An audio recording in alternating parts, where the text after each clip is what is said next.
Buenas noches, ya nos conocemos, ya me he presentado.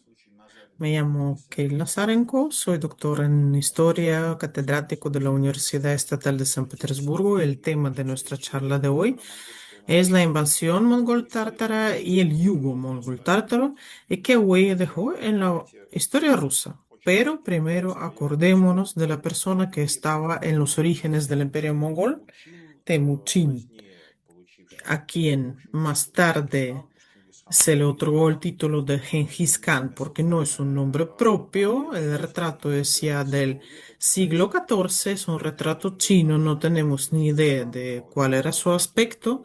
Parece que es un retrato condicional, una fantasía del artista.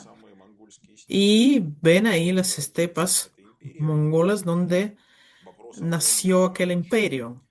La cuestión es por qué de vez en cuando en Asia Central, en Mongolia, en Altai, surgían naciones nómadas que después se desplazaban para el occidente. Es una cuestión compleja, pero parece que obedecía algunas leyes este proceso, porque podemos enumerar 10 olas de estas migraciones por la Estepa Grande que ocupa el territorio de lo que son ahora Mongolia, Kazajistán, Kirguisia y sur de Rusia, sur de Ucrania.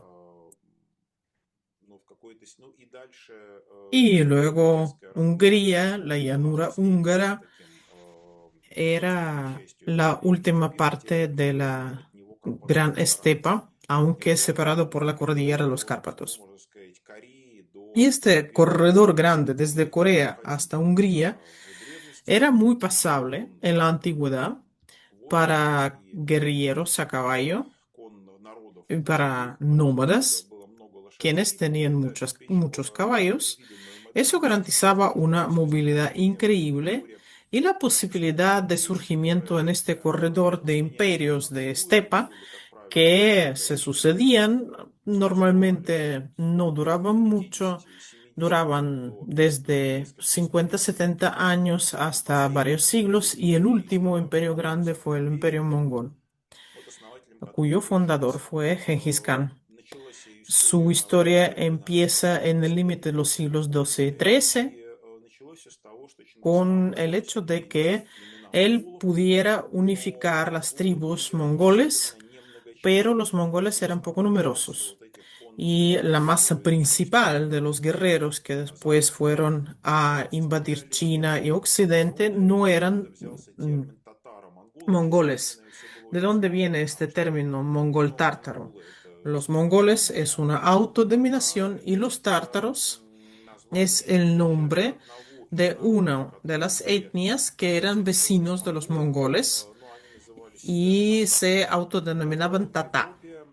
Pero en Europa, donde el idioma de la academia era el latín, surgió esta otra denominación con la base del vocablo tártar, que es el reino de los muertos, y era interesante y daba mucho entusiasmo considerar a los tártaros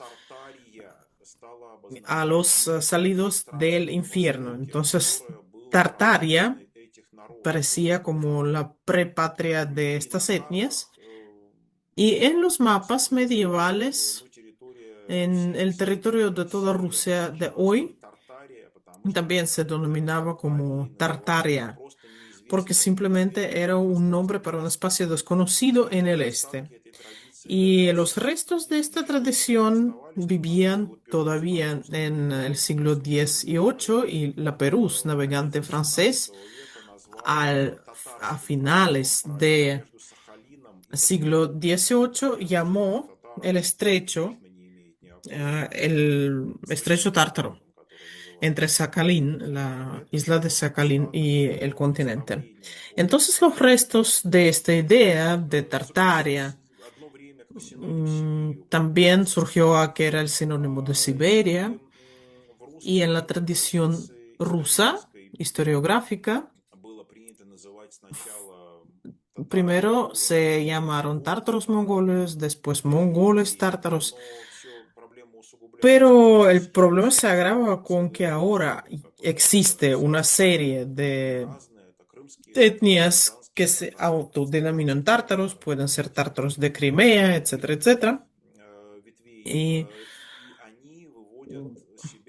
dicen que se remontan a los tártaros que eran partidarios de Gengis Khan, por, pero no siempre es una hipótesis correcta, pero a la vez esto confunde, porque los tártaros de Kazán o los tártaros de Crimea tienen muy poco que ver con los tártaros que llegaron en el siglo XIII a Europa y al occidente. Veamos el mapa. De esto ya les había hablado. Lo que está en amarillo es el espacio conquistado en vida de Gengis Khan. Lo rojizo es lo conquistado en vida de sus hijos y nietos. Los territorios que vienen en color fango, digamos, son los territorios temporales del imperio y lo verde es la Rus que pagaba al imperio. Y se ve que es un estado gigantesco que ocupaba una gran parte de Eurasia y su fuerza y la multitud de su población y su riqueza. Ajá, y esta mancha es la patria antigua de los mongoles. O sea, se ve hasta qué punto salieron de su patria chiquita. Y las flechas negras son los viajes y las incursiones de Gengis Khan mismo. Las flechas marrones, más intensas, son las incursiones de sus comandantes y sus hijos. Y Batu Khan viene en flechas color marrón claro. Y él fue el que fue a Rusia. Y las flechas azules son los viajes de Marco Polo, porque el negociante veneciano Marco Polo fue uno de los primeros y principales informantes para la Europa de su época y para nosotros ahora sobre aquel imperio. Él tuvo su viaje en 1271-1295, pero su tío antes había hecho un viaje así, semejante. Otra cosa es que él no dejó una crónica y Marco Polo sí. Y habló de cómo funcionaban los lazos comerciales. Voy a poner un ejemplo. Hace poco los historiadores investigaron a un león de bronce que está en la Plaza de San Marcos en Venecia, el famoso león alado de San Marcos, y resultó que esa figura se había fabricado en China.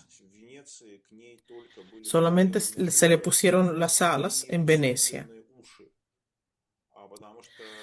Y originariamente era un ser bastante típico para la mitología china que los chinos ponían cerca de los templos. Entonces lo desmantelaron para llevarlo con más comodidad. Lo volvieron a montar y desmontar varias veces. Proponían a varios gobernantes en su camino, pero nadie lo compró. Y lo llevan a Venecia en la segunda mitad del siglo XIII, que es la época de Marco Polo. Y la composición química del bronce demuestra que es bronce chino. Entonces los lazos eran increíbles a veces. Y aunque las personas no tenían internet, ni trenes de alta velocidad, ni aviones, se realizaba un comercio y no siempre era un comercio por un negociante que viajaba al otro punto del continente. Am, a veces eran muchos negociantes que hacían viajes cortos y de mano a mano viajaban las mercancías. Y una de las características más importantes del imperio mongol era eran vías de comunicación muy buenas y una política muy buena del comercio. Los viajeros se asombraban mm, por el tamaño de los aranceles, que no eran muchos, que el movimiento era muy cómodo, que las autoridades protegían a los negociantes de los bandidos y era muy confortable y muy agradable hacer comercio con el imperio. Era un proceso muy cómodo. Pero vamos a hablar también sobre el término del yugo. En la tradición historiográfica rusa, este periodo de mediados del siglo XIII hasta la segunda mitad del siglo XV normalmente se llama el yugo de Horda o el yugo mongol-tártaro. La Horda es uno de los nombres de ese estado. No era una cuestión muy sencilla, pero sí fue uno de los términos para el estado. Horda es un estado. Pero así podían autodenominarse los mongoles, los tártaros, representantes de ese imperio. El yugo es esta cosa que se pone a los bueyes. Ahí está el yugo y a la derecha una imagen del siglo XVII de la historia de la Roma antigua, cuando los romanos fueron derrotados. Sus enemigos lo obligaron a pasar por debajo del yugo, del llamado yugo caudino, por el territorio donde pasó todo eso. Y fue una señal de la derrota y la vergüenza. En la retórica latina, el yugo pasó a significar una dependencia dura, una esclavitud, algo vergonzoso. De ahí el término el yugo de la horda o el yugo mongol tártaro. El primer encuentro entre los rusos y los de Horda se produjo el 31 de mayo de 1223, cuando un ejército relativamente pequeño de la Horda, bajo las órdenes de los comandantes Jebei y Subedei, atacó a los polovtsi, los kipchaks, que eran nómadas turcoparlantes que vivían cerca del Mar Negro en las estepas y tenían muchos contactos con Rusia. Podían tener guerra con Rusia, pero podían someterse también. Unos canes de Polov se servían a veces a los príncipes rusos y en general tenían unos lazos estrechos con Rusia. Y los Polovtsi persuadieron a unos príncipes rusos a que los ayudaran contra los tártaros, pero fue una historia triste porque los príncipes rusos se pelearon entre sí y no atacaron al mismo tiempo todos. Primero los tártaros derrotaron a los polovtsi, después derrotaron a una parte del ejército ruso y después sitiaron el campamento donde se refugió el príncipe Mstislav de Kiev con sus guerreros. Y al final, cuando se les terminó la comida, Mstislav contrató una capitulación, una derrota honorífica y los rusos podían irse a sus tierras, pero los mongoles violaron este contrato y los asesinaron. Aquí tenemos una imagen contemporánea, un cuadro de un pintor contemporáneo y es antes de la ejecución del príncipe Mstislav de Kiev, unos momentos antes. Según la leyenda, ahí ven una especie de montículo y los mongoles pusieron a los guerreros rusos atados, un montón, y después arriba pusieron otra rima y hicieron un festín. Ahí y los guerreros estaban muriendo debajo de sus pies. No, era una situación muy típica para la Edad Media, porque en la Edad Media normalmente todo el mundo se obedecía a sus contratos. Y entonces fue un episodio muy raro desde el principio de los contactos de los mongoles. Y todavía antes de esta incursión al Calca, al río Calca, los mongoles mandaron unos embajadores y los embajadores fueron asesinados. Y es el único caso en un milenio de la historia rusa cuando se matara a los embajadores emisarios extranjeros por orden de las autoridades rusas. Era algo exclusivo, extraordinario, y los mongoles respondieron, porque el asesinato de los embajadores significaba la declaración de la guerra sin reglas.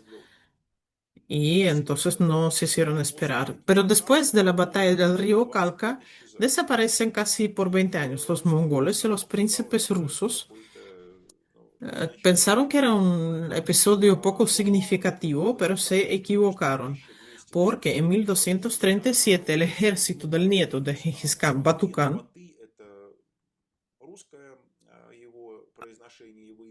en ruso se pronuncia Batí, pero se llama Batukán, y él viene a Rusia con su ejército, primero el noreste, el, el primer ataque fue contra el noreste, por ejemplo, las ciudades de Vladimir, Riazán, Moscú, que era una ciudad pequeña en aquel entonces, Smolensk, Chernigov, Pereyaslav, Kiev, y en la imagen ven una reconstrucción contemporánea, un diorama en uno de los museos que representa el sitio de Kiev. Aquí tenemos que subrayar que Rus no estaba preparada para defenderse de los mongoles, no a nivel solamente psicológico o político, pero también a nivel militar. Las tecnologías militares de los mongoles eran superiores a las rusas, sobre todo las tecnologías de atacar a las ciudades. Tenían una experiencia de China.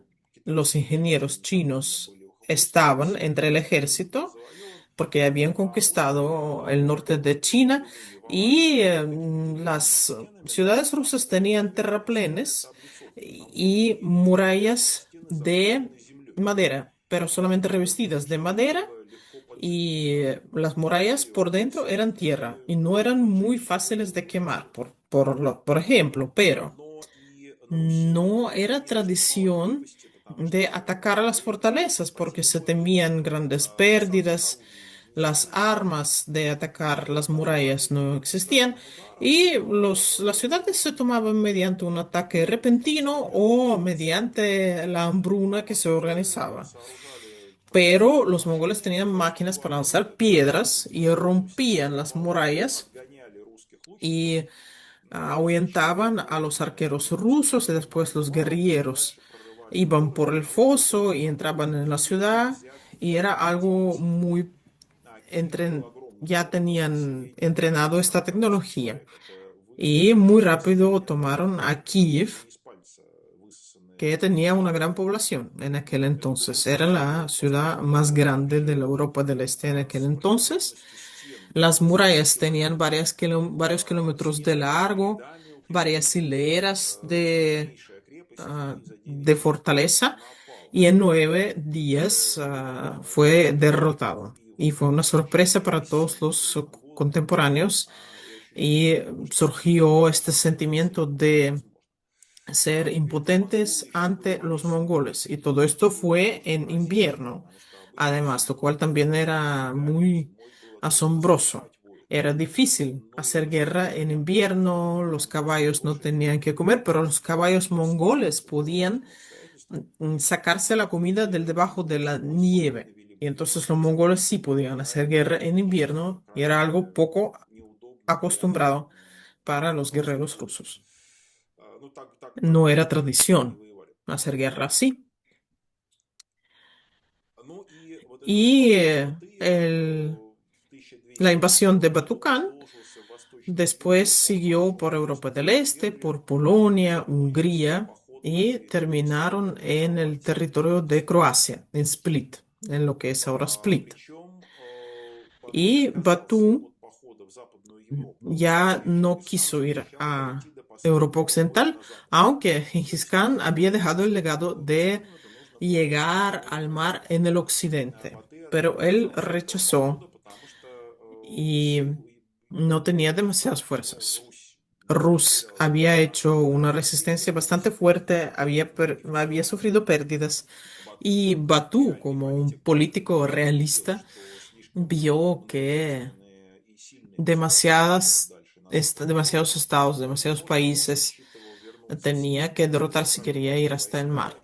Y por lo visto quería volver a la estepa, juntar ejércitos nuevos y hacer un viaje de nuevo.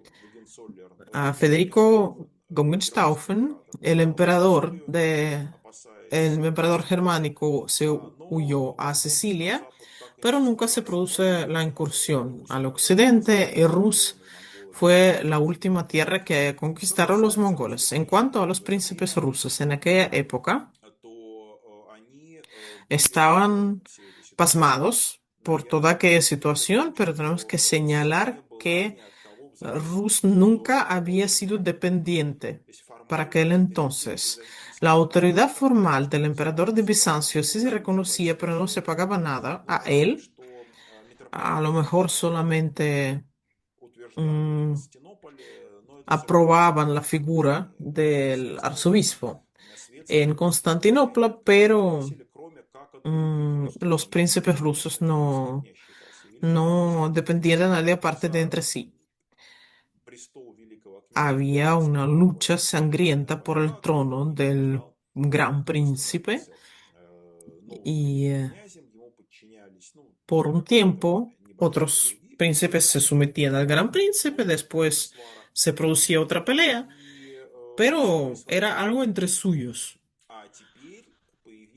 Y ahora surgió una fuerza potente militar que exigió sumisión y empezó algo inaudito. Por ejemplo, Yaroslav, el padre de Alejandro Nevsky, fue llamada a Karakorum, o sea, el territorio de Mongolia, lo que es hoy Mongolia, o sea, una distancia increíblemente lejana y fue obligado a ir ahí y murió ahí en 1246. A lo mejor lo envenenaron, pero no se conoce con exactitud.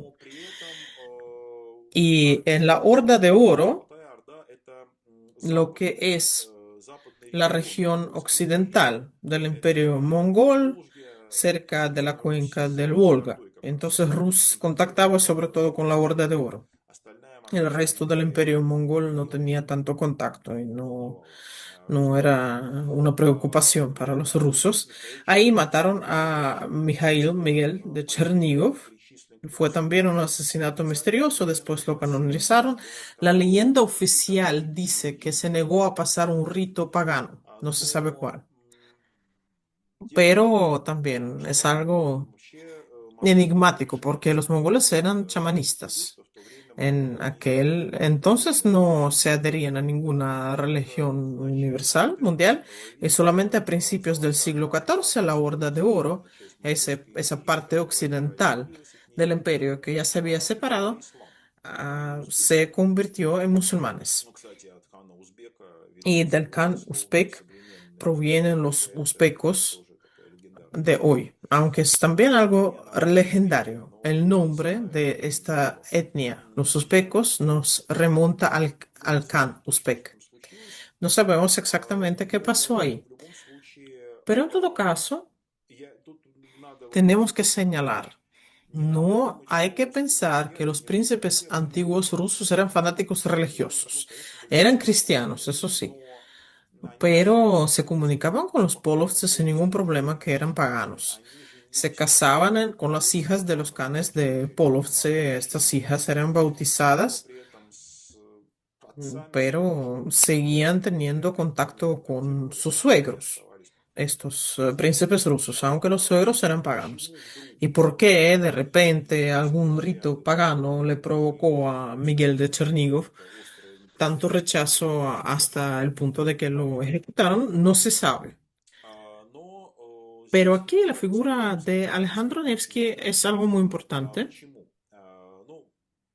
Un poquito sobre los hechos después de la muerte de su padre. Alejandro viajó a la Horda de Oro a ver a Batucán. Después viajó a Mongolia junto con su hermano. Después volvieron. Después Alejandro volvió dos veces a la Horda y Alejandro Nevsky, como figura histórica, manifestó sus talentos, sobre todo en que fue el primer príncipe ruso quien comprendió con toda claridad que no se podía resistir a la horda y había que asumir el hecho de que Rusia dependía de la horda y, y al reconocerlo debía hacer maniobras, intentar hacer maniobras para mejorar la posición de Rusia, mientras que su hermano Andrei intentó rebelarse y organizar una lucha y fue derrotado. Pero Alejandro consiguió demostrar,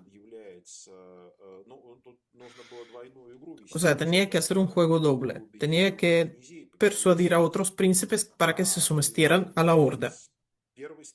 Y por otro lado, tenía que persuadir a Horda que él, Alejandro, era la persona capaz de realizar la política que les parecía correcta a los canes. Y Alejandro Nevsky consiguió las dos cosas. Y fue como un ladrillo para el futuro de Rusia, la primera piedra. Y si algún príncipe ruso era reconocido por la Horda como gran príncipe, les daban lo que se llama una etiqueta, una carta. Hoy día es de papel, pero en principio fue una carta que expedían los canes mongoles o los canes de Horda como señal de que era el gran príncipe, el primer príncipe de Rusia. Y aquella llamada etiqueta fortalecía mucho la autoridad de un príncipe y favorecía la centralización del Estado ruso, porque los de Horda estaban dispuestos a ayudar al gran príncipe a reprimir la resistencia. Era una base para el Estado centralizado ruso. Había ahí como una conexión dialéctica. Los de Horda lo hacían para sacar más dinero de Rusia, más ganancia, pero potencialmente ponía la oportunidad en el futuro de separarse para Rusia. Aquí tengo una rata. Por supuesto, 1262 fue el último viaje a la Horda y ahí Alejandro disuadió al Khan a reclutar ejércitos en Rus para pelear contra los estados árabes en el entorno de lo que es hoy Irak. Era muy importante porque la población rusa no era mucha y de esta manera Alejandro salvó a sus guerreros de la posible muerte en la incursión para los de Horda. Y a lo mejor a Alejandro también lo envenenaron en la Horda, pero no es un hecho. Muchas veces se interpretaban las muertes durante estos viajes largos como el hecho de que los hubieran envenenado, pero en general era bastante fácil morirse sin más durante un viaje largo. Pero era un estereotipo que nada bueno esperaba a un príncipe ruso en la Horda. Ahora hablemos de los mecanismos del yugo. Aquí en el cuadro de los principios del siglo XX vemos la recepción de los rusos en la sede, en el cuartel general de un khan. Es una yurta, una carpa grande. Es poco probable que se construyeran en aquel entonces de ese tamaño. El khan está en una especie de elevación, aunque en realidad los canes estaban sentados en 9 capas de fieltro blanco. Eso se conoce. Era un atributo de la autoridad del Khan. Y la sombrilla no podemos decir con exactitud que se usara. Es una tradición más bien oriental. Y simplemente para ilustrar un poco nuestra historia. Y a la izquierda es lo que se llama paisa. Es una palabra china que quiere decir una ficha. Es una ficha de diferentes materiales, podría ser, con un hueco y una inscripción. Es, de hecho, un certificado que da derechos. Puede ser el certificado de un funcionario o de un, como si fuera de viaje de trabajo, o sea, un documento que te daba derecho a tener caballos, recibir caballos en las estaciones de correos, porque los mongoles tenían un servicio de correos increíble que después Rusia iba a heredar. Esto se llamaba Gonba,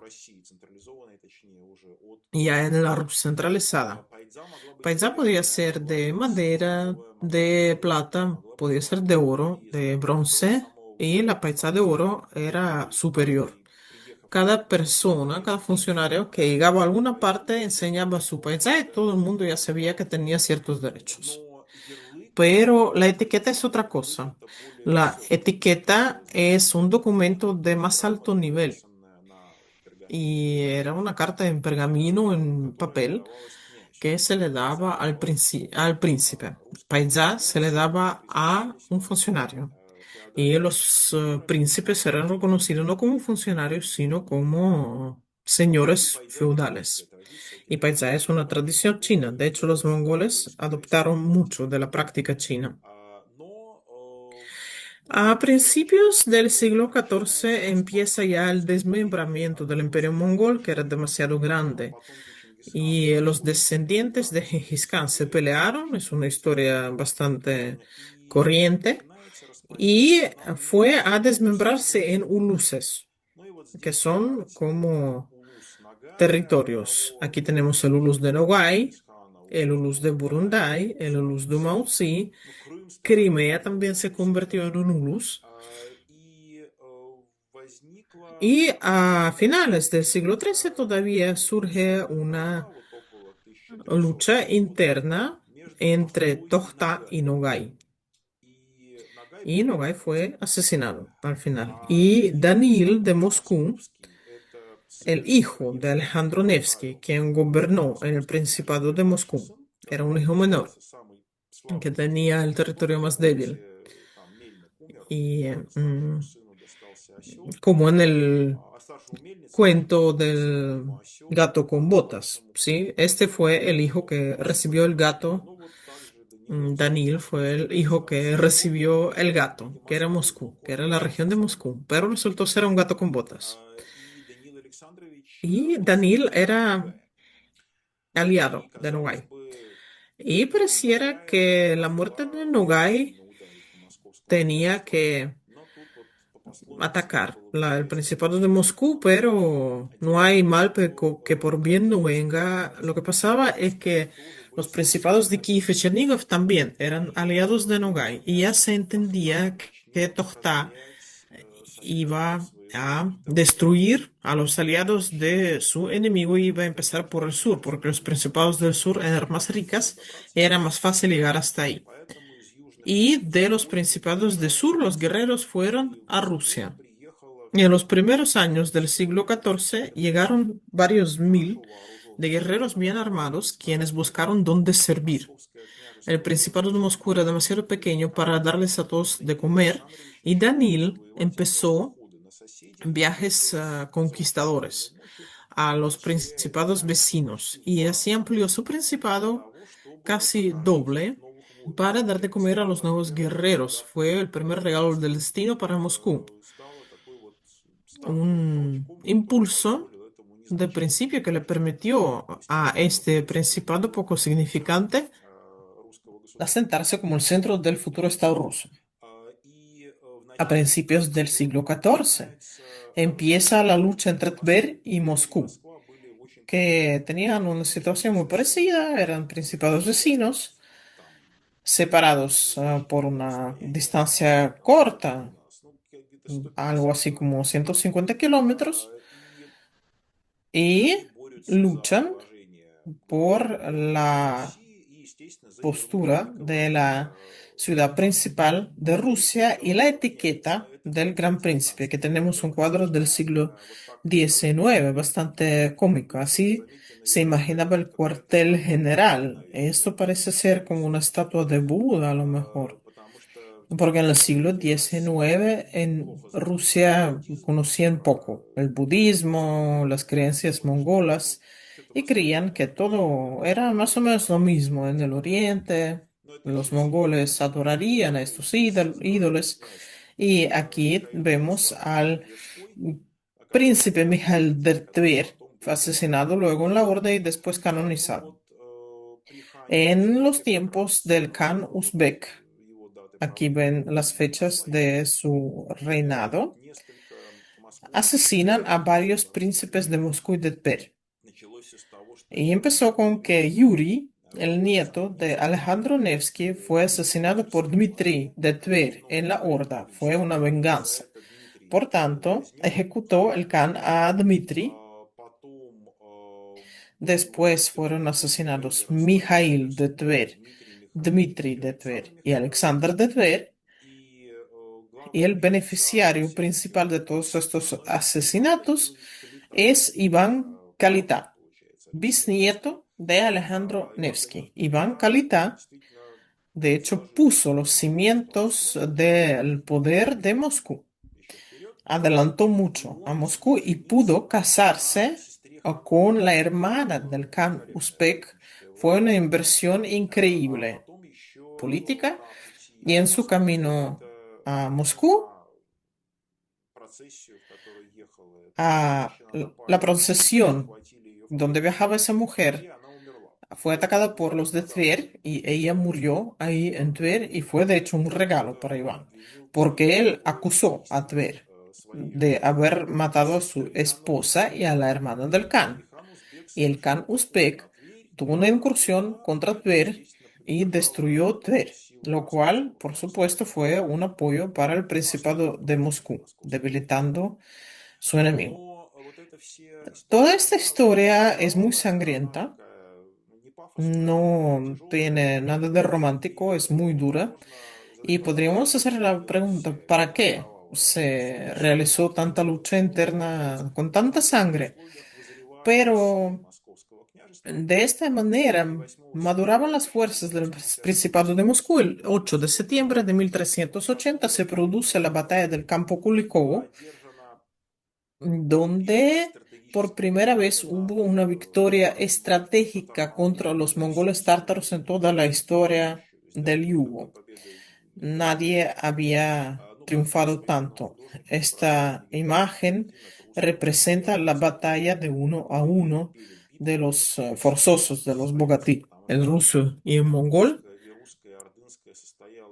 que la verdad es que con poca probabilidad se hubiera realizado. Y estos duelos a caballo, de hecho, sí, era algo divertido antes de la batalla. Y el triunfo en Kulikovo fue un triunfo psicológico. Todo el mundo comprendió que sí podían ser derrotados los mongoles, que era real. Y el final del yugo es la batalla del río Ugra, 100 años después, cuando Iván el tercero derrotó la intentona del Khan de la incursión de turno. De hecho, no se produjo una batalla, hubo muchas escaramuzas, muchos intentos por parte de los de la Horda a cruzar el río, pero las acciones bien coordinadas del ejército ruso no se lo permitieron. Por primera vez en aquella ocasión se utilizó la artillería durante la batalla del río Ugra. Los historiadores les gusta mucho inventar algo, y a veces como punto final del yugo se menciona la batalla cerca de Alexin en 1472. Pero da un poco igual si fue en 1472 o 1480. Iván III Después se negó a pagar a la Horda. Fue una excusa para la incursión del Khan Ahmad. Y ya después se desmembró el Hugo. El paisaje que ven ahí es el río Ura. No era que no se podía cruzar físicamente. Lo que pasa es que la defensa de los rusos fue impenetrable para los mongoles. Y para aconsejarles cómo podrían seguir estudiando este periodo, les aconsejaría el libro de Gorsky, Moscú y la Horda, de Yurchenko, la élite del Imperio Mongol. Es una investigación muy interesante dedicada a cómo funcionaba ese estado. Y de verdad era un mecanismo muy complejo. No podemos imaginar a los tártaros mongoles como una muchedumbre desordenada de indigentes que cabalgaban. No, era un estado de alto nivel de organización que había adaptado mucha experiencia china y lo aplicó en la práctica. Y el libro de Yuri Alexeyev, El monarca de todas las Rusias, dedicado precisamente a la personalidad de Iván III, quien venció el yugo. Y ahora vamos a hacernos una pregunta. ¿Qué dio el yugo a la Rusia? ¿Fue una catástrofe? ¿Fue un impulso para el futuro? ¿Fue la salida de la zona del confort? La respuesta, como siempre, es dialéctica. Fueron las tres cosas a la vez. El viaje de Batukán como tal y las incursiones que se repetían regularmente por parte de los canes mongoles contra Rus hacían tremendo daño económico. Se esclavizaba a las personas y era la conquista de los esclavos, uno de los objetivos principales de aquellas incursiones. Se destruían territorios enteros, la población huía del sur al norte a los bosques para esconderse de la horda y ahí pues tenía una economía escasa. Fue todo eso un golpe para la economía, por supuesto. Y naturalmente, Kiev solamente llegó a la población de 40.000 solamente en el siglo XIX, después de al merodeo que sufrió en el siglo XIII. Algunas ciudades se borraron de la faz de la tierra y nunca se recuperaron. O sea, en el plan económico era durísimo. Y además Rusia tenía que pagar, que se pagaba anualmente. Pero por otra parte, Rusia conoció por primera vez el Estado centralizado en el Imperio Mongol, en la Horda. Y sí, en Europa Occidental tenían el ejemplo del Imperio Romano, que, bueno, había pasado muchos años antes, pero era un ejemplo. Y entonces Rusia tuvo el ejemplo vivo de la Horda de Oro del Imperio Mongol. Y ahí estaba presente el servicio de correos. Las autoridades centrales mandaban ucases, órdenes que eran obligatorias para cumplir. Se mandaba funcionarios revisores por todas partes. El Khan no recorría todos sus territorios, gobernaba desde su capital, nadie lo veía aparte de sus cortesanos, pero la voluntad del Khan se cumple en todas partes y era un fenómeno absolutamente nuevo para la Edad Media en Europa. Los europeos estaban acostumbrados a que la autoridad siempre estaba personificada. Había un príncipe en concreto que recorría todos sus territorios y con su propia voz daba órdenes. Y ante él uno puede inclinarse, puede tocarle en alguna ocasión, puede traerle regalos, pues se puede hablar con él. Pero la idea de que existía un poder que no estaba personificado, simplemente era una voluntad que llegaba desde fuera y tú estabas obligado a obedecer, era un concepto muy nuevo y Rusia adoptó ese concepto. Luego, la sumisión y la traición al Estado cambió también. Y Rus, de la manera muy inequívoca, era una parte de Europa en aquel entonces. Era un espacio unido. Para Europa era característica la idea de un contrato entre un señor y un vasallo, y cada uno de los cuales tenía sus derechos, y el vasallo puede rebelarse contra su señor, defender sus derechos. Si la rebelión iba a ser derrotado, el vasallo puede pedirle algo al señor y dar un juramento nuevo de lealtad y después violarlo otra vez. Y así hasta el infinito, y no funcionaba así entre los mongoles. Entre los mongoles, si una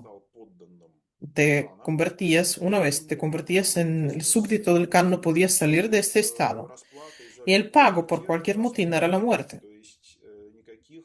Ningún perdón, ningún juramento nuevo de vasallo no se admitía, solamente la ejecución de los culpables.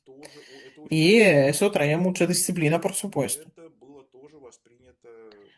Y el Estado centralizado ruso también adoptó estas ideas en la época de Iván III, cuando empezó a aplicarse todo aquello. Podríamos poner también el ejemplo, la manera de llevar la documentación, la burocracia. En el siglo XV nada más surge el aparato burocrático. Antes todo era oral. No teníamos la tradición romana o griega de las relaciones por escrito. Pero cuando surge la burocracia, los funcionarios no escribían en hojas grandes como en la Europa Occidental, sino que escribían en cintas estrechas de 12 a 15 centímetros pegadas una a otra. Y estas cintas formaban un rollo largo que se enrollaba alrededor de un palo y así se conservaba, y así fue hasta la época de Pedro I. Y se escribía en las rodillas, en el seno, en la falda de una persona, no se usaban las mesas. Y el tintero, por ejemplo, podía estar en la mesa, pero se escribía sobre las rodillas. Y esta anchura era muy cómoda para escribir, 12 15 centímetros.